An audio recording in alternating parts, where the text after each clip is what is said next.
Hey, hello there. Good day, good morning, good afternoon, good evening. My name is Timi Awesu.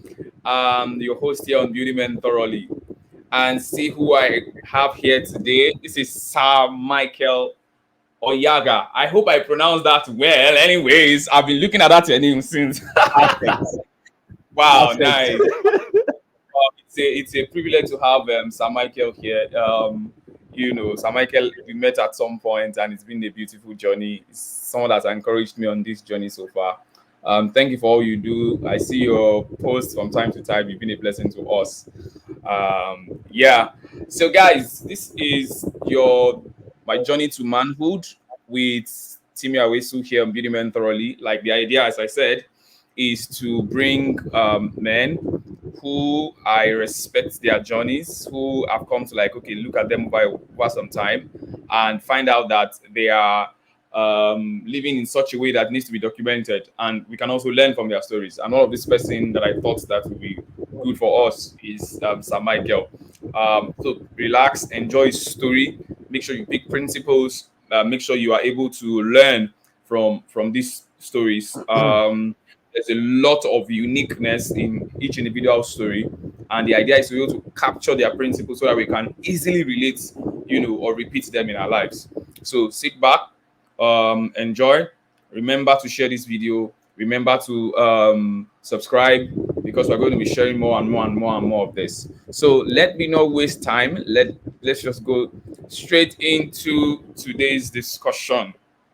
All right, so my guest has required that I read his dossier or bio. So please patiently just um, move with me as I read his dossier. All right. Okay, so Oyagha Michael is a legal practitioner, a public speaker, an agropreneur, a Center for Effective Dispute Resolution UK. He's also an accredited mediator and a minister of the gospel. He was with the Lagos Multi-Door Court House as the training coordinator before his resignation. He's the convener of Let's Talk Africa, Man to Man, and Wealth Paddy. Also, his humble and humorous way of communicating principles and values make him a highly sought after speaker. He has written several books, among which are Stories from My Mother's Diary, Money, Catch Them Young, Your Child's Financial Future Begins Now, Recovery of Premises in Lagos State, The Multi-Door Courthouse Approach, It Is in You, Church Administration in Nigeria in the Eye of the Law, Tear Your Certificate. Let me just move on. Poverty is not hereditary, neither is prosperity. And also, he has written a book called The Mailman and His Manhood. He's a member of several professional bodies, amongst which are Nigerian Bar Association, Chartered Institute of Taxation of Nigeria. He's an ardent advocate and practitioner of alternative dispute resolution (ADR). At the moment, he serves as the company secretary and legal advisor to several multinational corporations rather, and his favorite charities are those connected with children and youth. He is happily married with three beautiful baby girls and currently resides in Lagos, Nigeria. Please welcome Sir Michael Oyagha. All right, sir. Welcome, welcome, welcome, welcome, welcome, Thank you. welcome. Thank you very much. Yeah, Thank welcome you to so, Beauty so Men much. Thoroughly, my journey to manhood. All right, so I'd like to ask you, Sir Michael, let's just jump straight into this. I know you've written a book about manhood, so I would like to pick your brain. All right. Um, what would you, when you think about man, male, your journey, what's like what comes to mind? What's the first thing that comes to mind, or the first set of, you know, body of knowledge or thoughts that comes to your mind when you think about manhood, male, either from the past, present, or future? Like, what comes to your mind about the subject of manhood?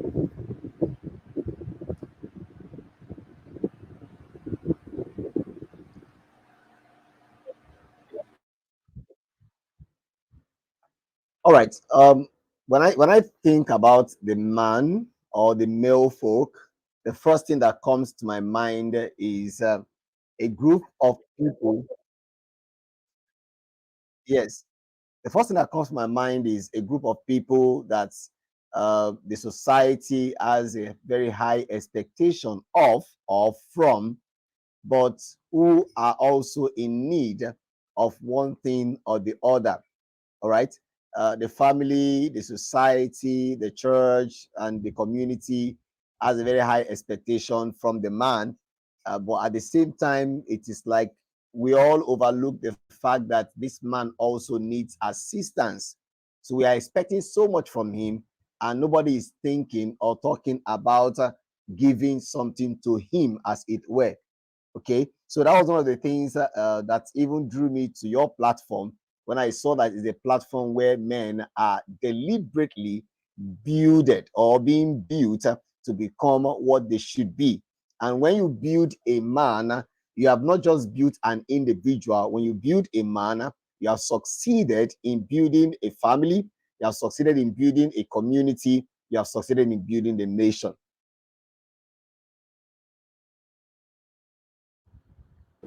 Interesting introductory thoughts. I like the fact that you say men, there is something that should be given to men. Like society naturally just feel like they don't need anything, just leave them on their own. Like that is very fundamental, and it's one of the driving force of what we do. That focus on the man to like focus on him. He has needs, right? Beautiful thought. So let me jump in straight into my story, my questions. Um, but before I go ahead, so guys, please, this is Sir Michael's website. Scrolling down on your screen, find some time to click. He has a lot of resources on his website. All right, so moving on. My first question, on this platform is been, if we took you 20 to 30 years back in time, and I say that with all humility and with all like deliberateness, knowing what you now know, you know, and I see you post from time to time on WhatsApp, and and I like, okay, this person thinks. I like people who think before they write. I like people who think, who write to influence. Like they have a purpose why they are writing. You don't just share things. Yeah. You are. There's an end to what you're writing. You want to influence somebody's thinking, right? What top five advice or wisdom keys would you give to a willing Hmm. young man who wants to learn? Right? And I know you've met a lot of youth, children, teenagers, and even people who are older. Like, what if you look back? And I think 30 years is not even far, right? 20 years is 2000, just 2003, literally. So 30 years is just like saying that, like, it's literally not far, right? Well, what would you consider like the top things that come to mind about that can serve as wisdom applicable keys, to a man, to a young man who is willing to Hmm. learn at this point in time? Well, like you said, 30 years is just like yesterday. Today is 40 years. Yesterday was 30 years. And 20 years was like day before yesterday. All right. I've had the privilege of working with young people. In fact, I work with young people in my church, the young adults. And I've come to realize that there are a lot of things that many of them are going through that we also went through when we were their age. And somehow we were able to pass through those things and we are where we are today. Now I come to also understand that we went through those things so that we could learn and be able to help the generation that is coming behind us. So if you ask me, five key wisdom that I would love to share with a willing young mind, a young man that is coming up behind me, who is willing to learn, actually, because some are not willing to learn. But for those who are willing to learn, there are so many things they can learn. And if I'm to uh, talk about that with no particular, not talking about them in any particular arrangement, as it were, I would say the first thing I would tell a willing young man that is willing to learn is that he should learn. Learning is continuous. Learning is important. Learning is not restricted. learning would help you. Somebody said that if you want to be a leader, you must be a learner. Another person said, if you want to earn, you must learn. And the more you learn, the more you earn. And the more you learn, the more you know. And the more you learn, the more you lead. In fact, the day you stop learning, that is the day you start dying. So life is all about learning.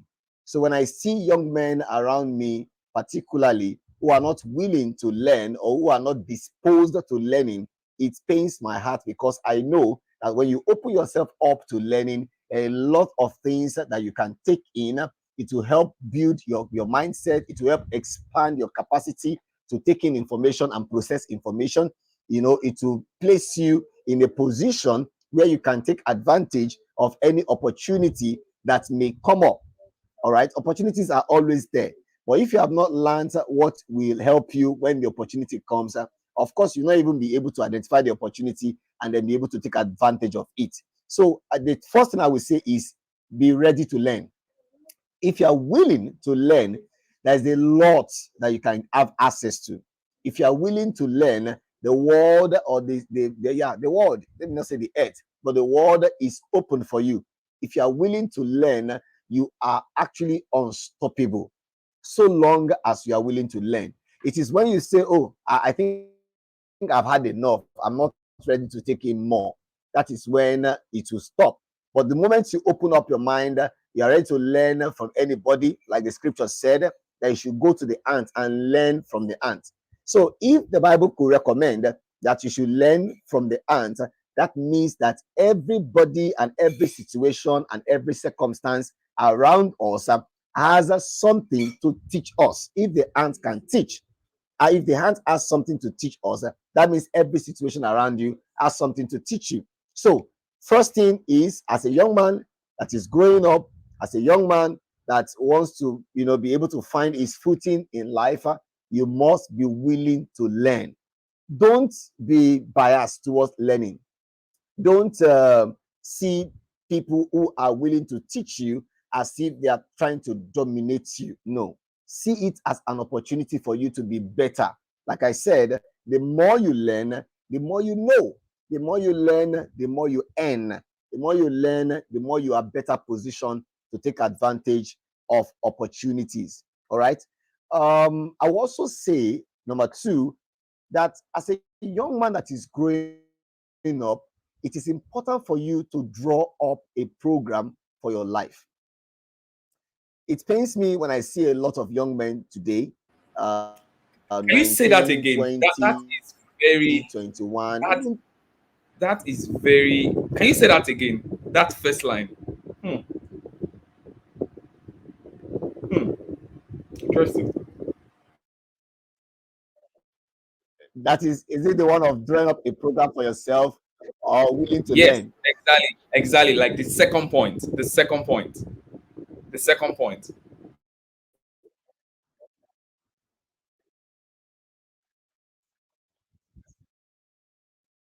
And you must draw up a program for yourself. You must have a program for your life. You see young people these days, from like 18, 19, 20, 22, 23. There's this mentality that you see amongst them, that they feel that they are still young, and because they think they are still young, they actually don't have any program drawn up. Parents, or their bills are being taken care of by their siblings, by their older siblings, or by whoever it is. They just feel that I'm young, and the rest of that. And before you realize it, time is gone or time is going, and the person did not have or has not drawn up a program for his life.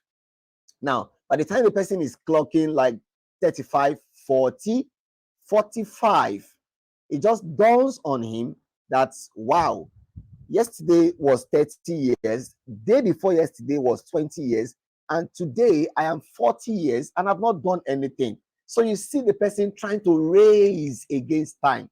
There's no need for you to race against time if actually you took time to prepare yourself for the future. And how do you prepare yourself for the future? You drop a program. Drop a program. If you plan your life, it will be very easy to live out that plan. But if you, when you were younger, you didn't plan your life, when it is now time for you to begin to enjoy that life, that is when you begin to plan. That is why it is said that a fool at 40 is a fool forever, because it is expected that before 40, you should have realized that this is who you are. You shouldn't come to the age of 40, as it were, and then you are just realizing that you are a fool because you have not taken the necessary steps that you ought to have taken. So, the first thing I will say to a willing young man who is ready to learn is that he should learn. The second thing I will say is draw up a program for your life. Draw up a program for your life. You see, when you have a program for your life, it is very easy for you to know where you're going to. Somebody said, if you don't know where you're going to, any route will lead to the place because you don't know where you're going to. Another person said that if you don't know where you are going to, you will not be able to know when you have arrived at the place, because from the beginning, you didn't even know where you're going to in the first place. So how would you know that you have arrived at the place when you don't know where you're going to? So it is very, very important for you to drop a program for your life. What do I want to do in this area? What do I want to do in the aspect of career? What do I want to do in the aspect of my marriage? What time or what stage of my life do I think I should get married? When should I leave my parents' house? What should I be doing at this time? What skill do I need to acquire? How do I want to go about it? What will it cost me to acquire that skill? Who do I need to talk to? A lot of things you need to put together for you to be able to draw up a program for your life. But whatever it is very, very important. Very, very important. And you see, I've also come to know that the moment you set your mind to do something, nature has a way of bringing the necessary resources at your disposal. All right. But when you have not set your mind to do something because you don't have a plan and you never drew a program to do that thing, everything will just be the way they are. But when you have a program drawn up and then you set your mind to do it, you will see that everything will begin to work for you. Okay. Now, number three is I will say to him, he must learn how to seek for and take advantage of opportunities. You must learn how to seek for and take advantage of opportunities. Now, because, like I said before, the person is not willing to learn, the person has not drawn up a program for himself. So, when opportunities present themselves or present itself, because you don't have a program for yourself, you will not be able to identify that this is an opportunity and I should take advantage of it. You won't be able to identify it and you'll not be able to take advantage of it. What you are not looking for, you cannot find. That's the truth. What you're not looking for, you cannot find it. So it is when you are seeking for something or seeking something that when you find it, you will say, yes, I have found it. So as a young man, it is important for you to open up your mind. Your mind is not here, your mind is here. Open up your mind to seeking opportunities because opportunities are bound. You can seek opportunities in your field. You can seek opportunities outside your field. Whatever opportunity presents itself, the most important thing is that you are able to take advantage of that opportunity and then utilize it even for your own good. So, a young man growing up, you must learn to seek and then take advantage of opportunities. It is said that opportunities come but once. That's not true. That's not true. Opportunities will always come. It will always knock at the door, just like what the scripture said. I stand at the door of your heart and I knock. It will always knock. But if you don't open up onto it, it will not come in and sup with you, and then you sup with the opportunity. So that is that. Number four is I would say to the young man that he should learn to build network. I can talk on this issue of network for the next 1 hour, but I'm not sure we have that much time. All right. You should learn to build network. This is very, very important. Now, your network determines your net worth. It is not just a cliche, it's not just a slogan, it's not just a quotable quote, it is a reality. You need to build the network that will help to build your net worth. Somebody said that if you want to know your net worth, that you should put together the net worth of the 5 closest persons to you, all right, add it up and then divide it into 2. So if the net worth of the 5 closest person to you is, maybe let's say each of them is 50,000, so 5 of them will be 250,000. Divide it into 2. That is your net worth. Now, when I came to understand that the power of network as it relates to my net worth, I became very deliberate about my network. I became very conscious as to who is in my network, the kind of network I want to be in, where I want to exist, the profile of the people in my network.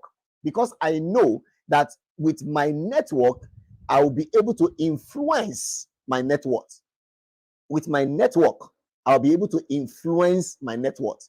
So if my network is not what it's supposed to be, it will affect my net worth. So if I am aiming to maybe earn in millions, maybe $1 million, for example, I can't talk in our currency. You know what is happening to the currency. So let me talk in another currency that has hope. All right. So if I'm hoping to earn $1 million, I should not put myself in a network that is earning maybe 50,000 as it were. So you need to be very particular about your network. You need to be very particular about your net worth. Now, let me give a very good illustration on this. When I read the scriptures, I draw a lot of inspiration from the Bible. So I'm not preaching now. I'm just trying to make a reference. All right. When I read the scriptures, I discovered that, particularly the case of Daniel, that it was Daniel that was promoted by the king. It was Daniel that was promoted by the king. But Daniel was the one that recommended his friends. Daniel was the one that recommended his friends. They were all contemporaries. They were all mates. They all came to the land of Babylon together. They were all in the king's palace. But Daniel was the one that was promoted first. And Daniel spoke for his friends. So imagine if the 3 other persons, Shadrach, Meshach, and Abednego, were not connected to Daniel. Just imagine what would have happened. They would have remained wherever they were in the king's palace. They wouldn't have had that opportunity of coming to the higher position that, Daniel's influence paved for them. So you needed to identify you need to understand the profile of the people that are in your network. And I said that as a young man that is growing, your network matters a lot. If your desire is to fly and to soar like the eagle, you don't have any business among the ducks. If your desire is to soar among the eagles, you don't have any business among the ducks. Yeah, the ducks can fly, but they cannot fly high and they cannot fly far. Okay, they can't fly very high and they cannot fly very far. It is the eagle that can fly very, very high, goes far above gravity, gets to the altitude where it can spread its wings and begins to soar upon the wings of the wind. Begins to soar upon the wings of the wind. So if you want to get to that level, then you need to be conscious of your network. You need to be conscious of the caliber of people that you are with. If you are going to go far in life, that matters a lot. All right. And then number 5, I would say that as a young man that is growing up, you need to learn to pursue excellence. You need to learn to pursue excellence. The Bible said that whatsoever your hand findeth to do, you should do it with all your might. Now, when I talk about excellence, excellence doesn't mean that there are times you will not make mistake. Of course, we are all human, so there's a possibility of you making mistake one way or the other. All right, in your words, in your decision, in your action, on your job, or wherever it is, there is a possibility of making mistakes. However, when you make mistakes, you learn from it. That is the excellent spirit. When you make mistakes, you learn from it. David was a man after God's own heart. He made a mistake. He learned from it. and he bounced back again. Even till his old age, God never left him. That relationship was still intact. So I'm not saying that you should always go out and make mistake and make mistake and make mistake. No, no. But I'm saying that you should pursue excellence. And in the course of pursuing excellence, there is a possibility of you making mistakes. However, when you make the mistakes, learn from it. Mistakes are not meant to mar us. They are meant to make us better than what we were before the mistake. Yes, mistakes are meant to make us better than what we were before the mistakes. It is only a foolish person that will make a mistake and then will not learn from it. But wisdom demands that when you make a mistake, learn from it and be a better person and don't make that mistake anymore. Of course, if you have learned from the mistake, you will not make that mistake anymore. So if I have the opportunity of talking to a young man, maybe 20 years old, 25, 30 years older, and I want to say, look, these 5 key wisdom I think would help you. Number one, be willing to learn. Number two, draw up a program for yourself. Draw up a program for yourself. I drew up a program for myself as to when I want to marry, what I should be doing by so age, what I should be doing by so time. So where I am right now, I'm not surprised that I am there because I've drawn up a program, all right, where I should be when I'm 50, where I should be when I'm 60, if Christ tarries, and the rest of that. Number three, seek for and take advantage of opportunities. Seek for them. They're there. If they're not within your environment, go out and seek for it. The Bible says when you seek, you will find. When you knock, the door will be open unto you. So if you don't seek, you will not find. If you don't knock, the door will not be open. And if you are knocking with your hand and you are having blisters on your hand, or the door is so heavy for you to knock, go and get a hammer and knock very well until the door is open for you to take advantage of the opportunity that is behind the door. All right. Number four, build your network. And then number five, pursue excellence. Let me stop. A lot of other ones anyway, but let's digest these 5 and then we'll now proceed from there. Wow, interesting. One question, program are finished. Wow, wow. Thank you for this. Interesting. Okay, let me just run into the second question because in my mind I'm like, oh my god, we're going to do 2 hours on this call.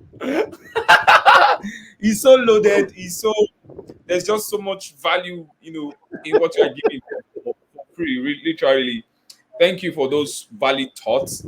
They are principle based, and that's one thing I like about.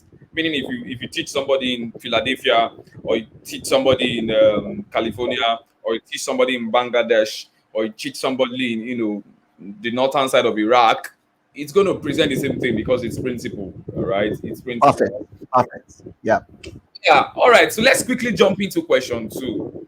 Um, Question two here says that let me see if I can get it out as the way I want it. Okay. Um okay, I don't think I can get it out how I want it, but let me type it out.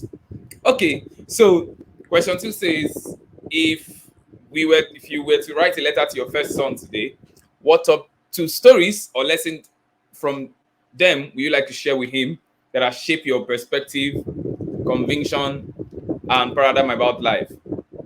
Um, can you still hear me, sir?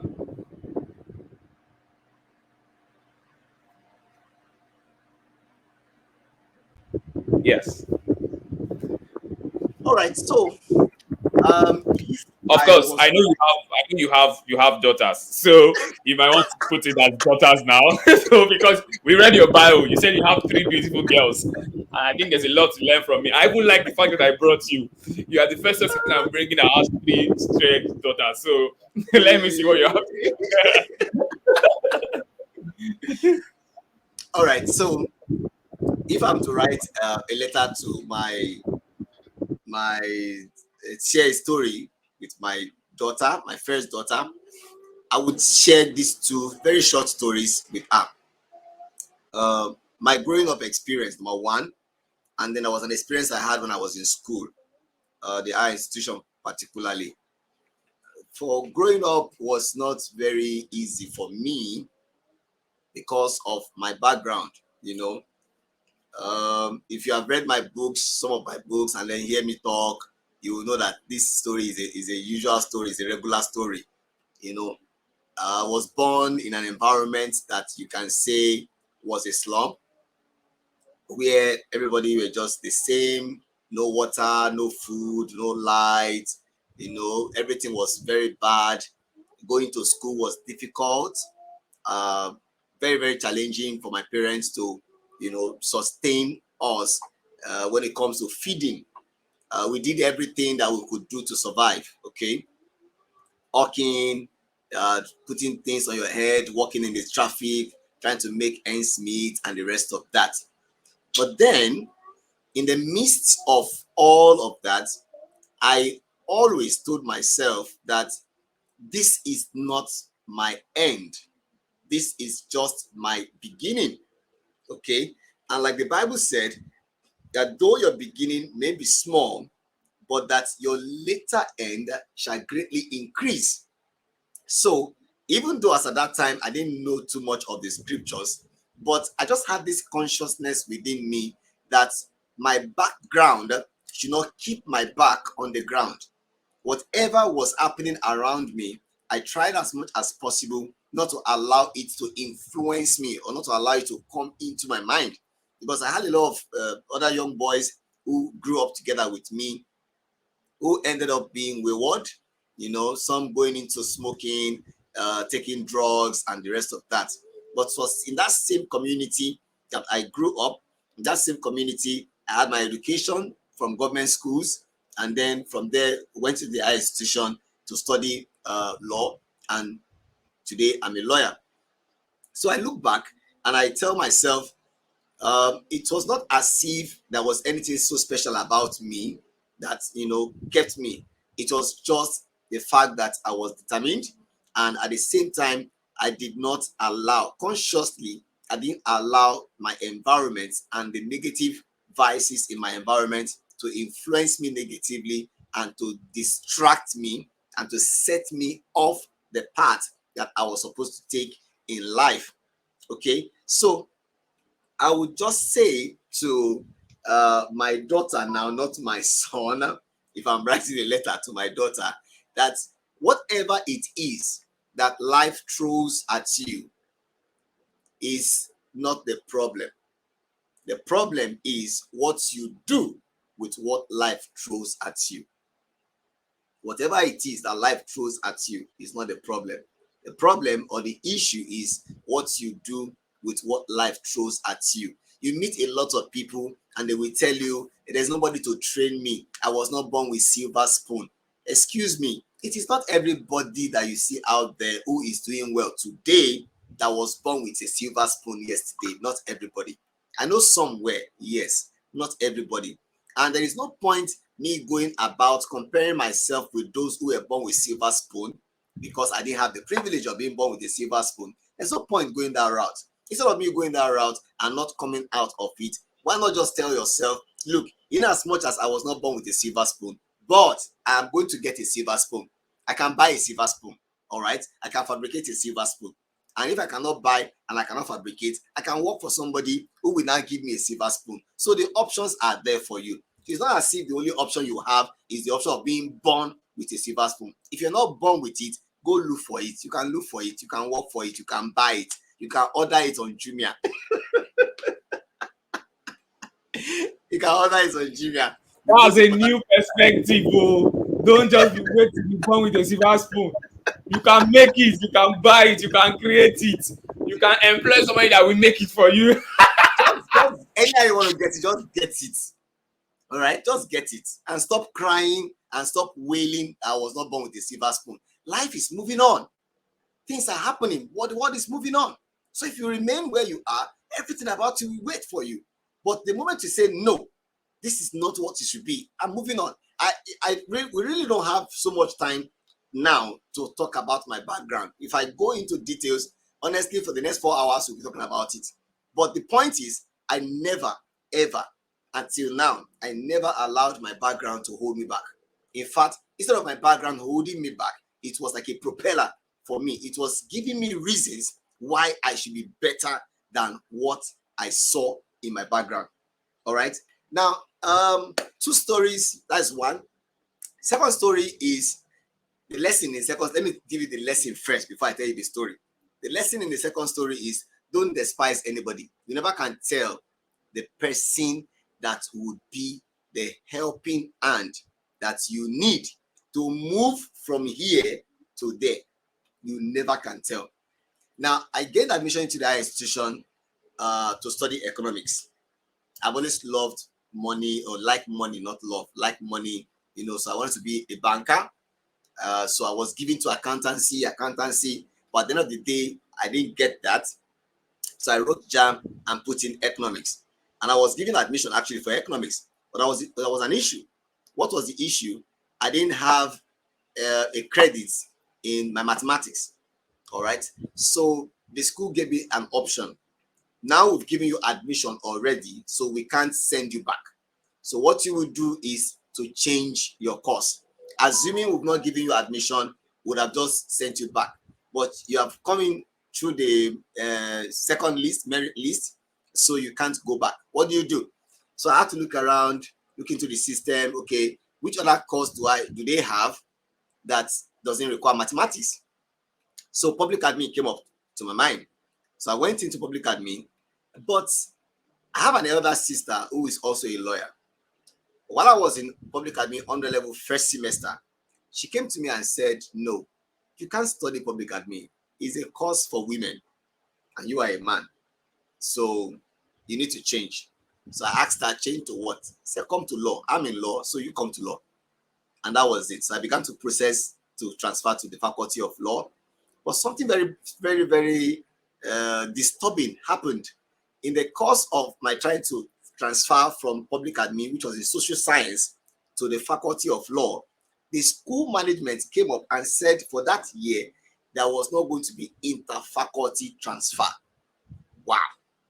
And I've told all my classmates in public admin that I was going to the faculty of law. So it was like, I'm going to leave you guys here. I'm moving on. And then suddenly it was as if that was not going to happen. But one day I was in my room, and then a classmate of my sister, the classmate, came around and said, Mike, let me have that interfaculty transfer form that you have. Another thing that happened was that my department rather, had signed me out. Okay. Then the faculty was willing to sign me out, but the faculty of law was not willing to sign me in. Now, because my department has signed me out, technically, I was no longer a student in that department. So I was just hanging, and this classmate of my sister came around. I said, let me have that form. So I gave it to him, and he ran, went to the faculty of law, and he came back, and the form was signed. So I was wondering, how did you do it? School said no interfaculty transfer. And your faculty, of course, they will not take anybody. So how did you do it? Say you will not believe it. That he was just working in the faculty. And the dean saw him and called him. Joshua, why is your face frowned? He said at that moment, he didn't know what made him say what he said. He just told the dean that my friend wants to come into the faculty of law, and the school said there's no interfaculty transfer. So I am not happy. And the dean said, is that why your face is frowned? He said, yes. It's okay, go and bring your friend. I will sign him in. So that young man came to my room, quickly took my form, went to the faculty of social science. The dean signed me out, and then he ran to the faculty of law, and the dean of faculty of law signed me in. Honestly, from that day, I believe in miracles. I believe in miracles because Wow. if I ask me, apart from the miracle of salvation, that is the greatest miracle that has ever happened in my life. Interesting. And is this particular course that you are now like you practice for a while that has even defined, your discipline? Seriously. Wow. Seriously. Wow. You Wow. Interesting stories. Like, of course, that like the question said, it has shaped your perspective, your conviction, and paradigm about life. I know that going forward, if you were to pick many lessons, there are things like this from people that connections have happened, opportunities have come seriously. that So many. has repeated again and again. So it means it's already it's in a paradigm. Yes. paradigm mode already. Wow, thank you for sharing that. Wow, it's getting longer and this is getting interesting. Okay, let me quickly see. Let's take this last question, right? I like this last question because it sounds like an advice. It sounds like something to hold on to. It sounds like something that if we are watching, in another 20, 30 years, it's literally like prophecy in motion. So, Mm. say you had an opportunity to instruct 1,000 young men, right? This 1,000 young men, they're going to be split all over the world. Something's good, like they're just going to be everywhere, just like Jesus talking to his disciples, knowing that they were going to scatter everywhere, that kind of Yeah. thing. How would you tell these young men to prepare for the next 50 to 70 years? And I put it specifically, year 2073 and year 2093, as men, fathers, and society shapers, right? These years will come. Like, at least somebody like me, I will still be very much alive. I plan to be alive by then. So, I I plan will. to be I alive. will too. So, what will you tell these guys, right? Now, 2093 is going to come. There's going to be a day you are 50, a day you are 60, a day you are 70, a day you are 80. It's going to come. What would you tell these guys? Yeah, before you ready to take an instruction. Wow. This is a very sober question.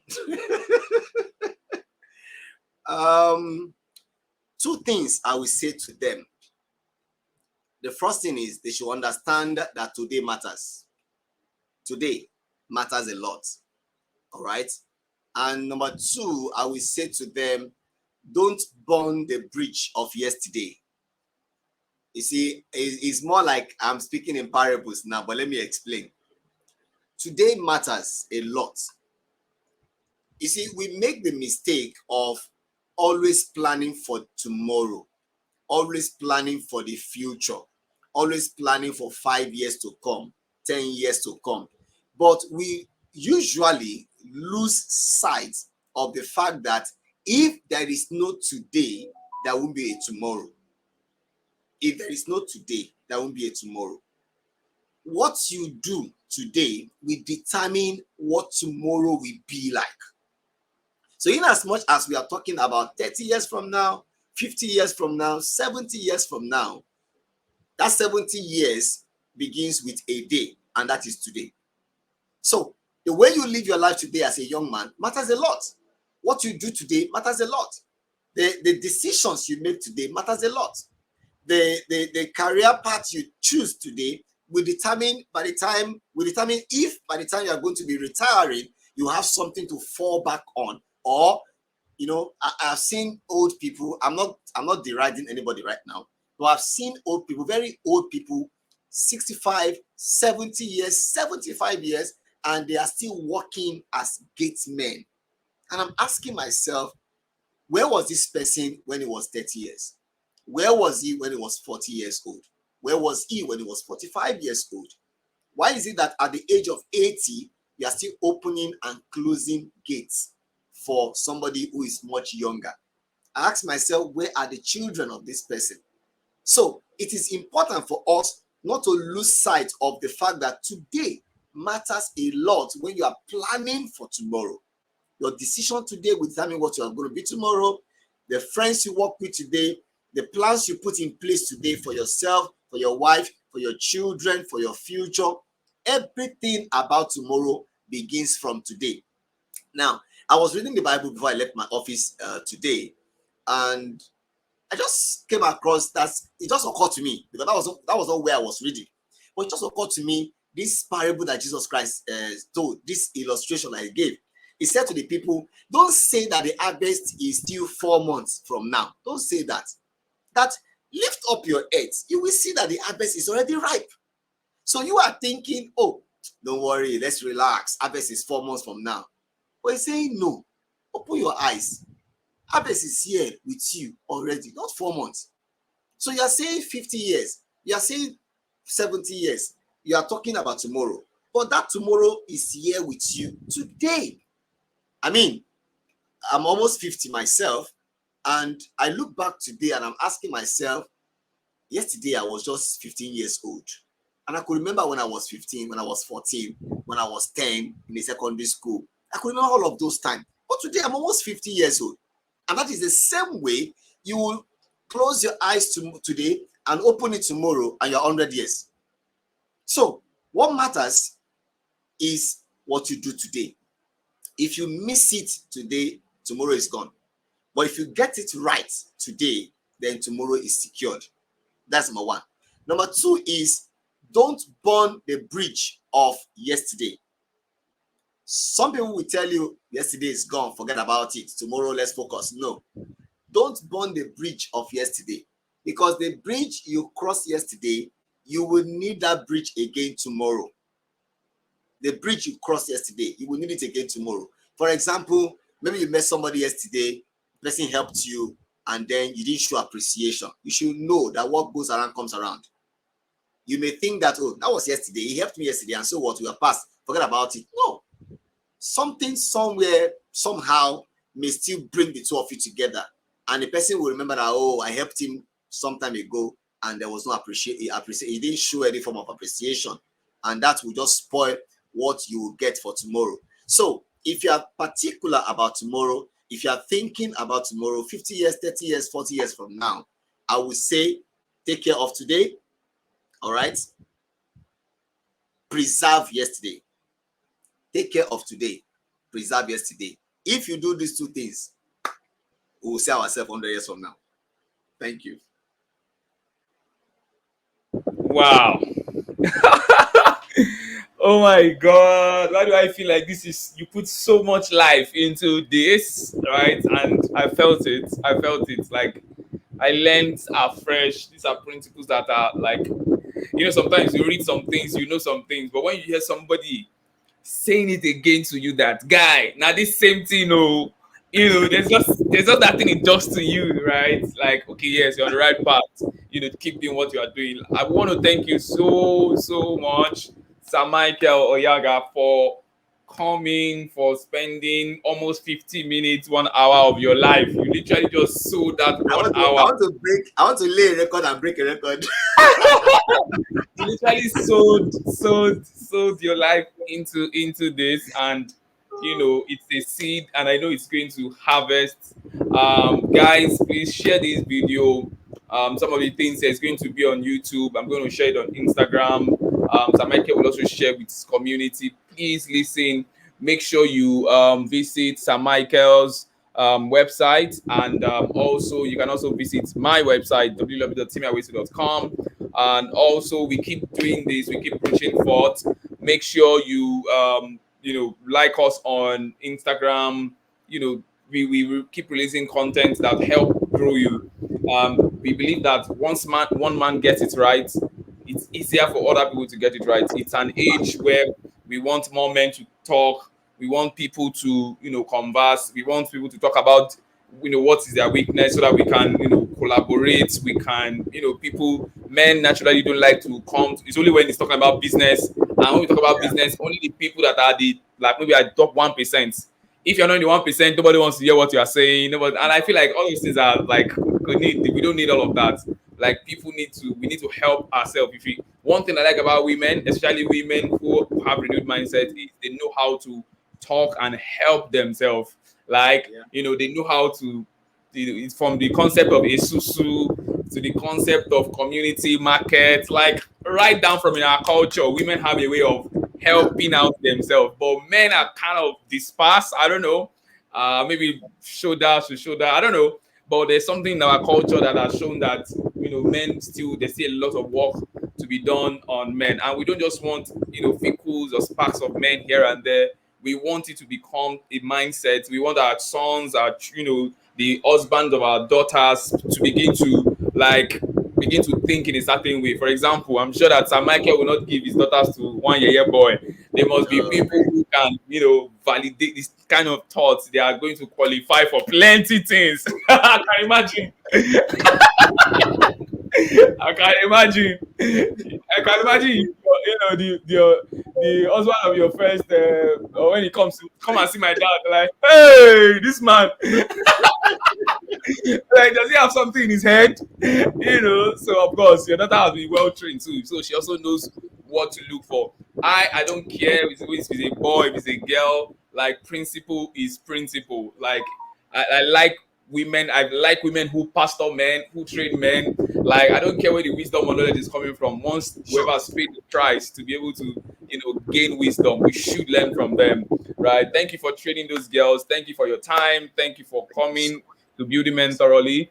And like we say on Building Men Thoroughly, men are the foundation of society. So do well to subscribe, like I said earlier on. This will also be on Spotify for podcasters. And I keep sharing this. My name is Timi Awesu here, and I remain your regular host.